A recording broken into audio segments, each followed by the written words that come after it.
I was 19 years old, and my friend, who was the only other Indigenous student at the school, said, "Have you heard of Children of God?" And I was like, "What?" And she showed me the music, the album that you're singing in, and I'm about to totally expose myself as a nerd, but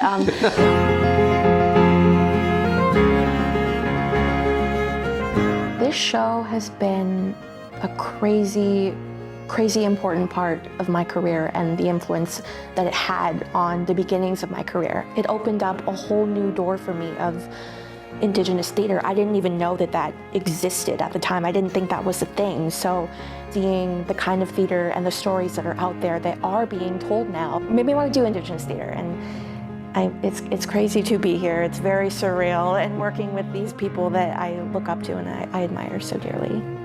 My journey with this show actually started 13 years ago.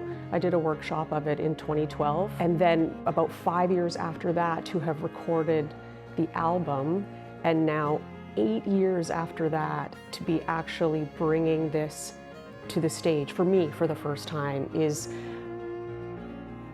I don't know, I guess I don't even quite have a word for it. It's sort of miraculous in a way for me. This material is so incredible, and I have found this team to be so welcoming, and how lucky am I?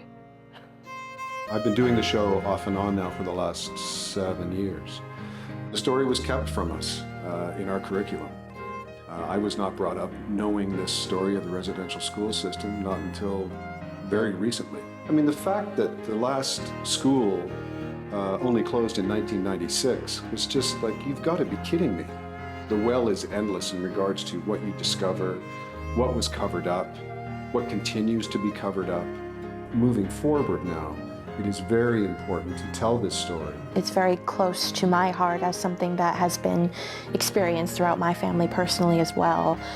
So there is this ancestral feeling to it too, where it's really special and crazy to be able to share this with people that, like David said, people didn't know about this growing up. So it's still a very newish thing, like at least in terms of the way people are getting exposure to it now. We're not talking about old history from way back when. This is fresh.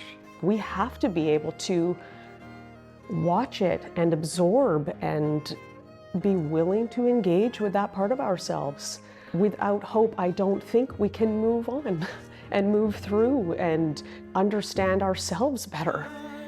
I love choral singing where everyone's singing and we're being so powerful, and it sounds beautiful. Saying theatrical experience is such a perfect way of describing it, because it doesn't feel like a conventional night at the theater at all. It's so evocative, you cannot help but get involved in all of your senses, all of your feelings.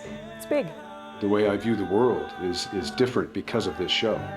The way I view our Indigenous brothers and sisters has changed because of this show.